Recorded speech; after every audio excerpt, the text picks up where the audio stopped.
مال کے اندر اللہ کے دو حق ہیں۔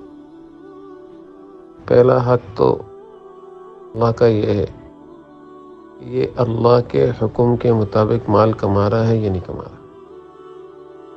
یہ مال کے بارے میں اللہ کا پہلا حق ہے۔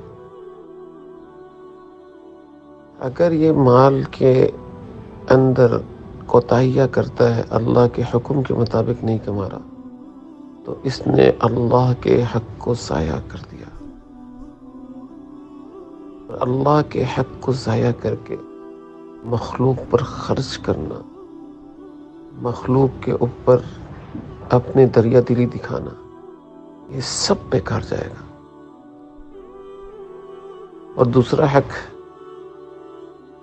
کہ جس طریقے سے اللہ تعالیٰ کی ذات نے مال کو خرچ کرنے کا حکم دیا ہے، اس کے مطابق خرچ کر رہا ہے یا نہیں کر رہا، یعنی مال کی زکوٰۃ نکال رہا ہے یا نہیں نکال رہا۔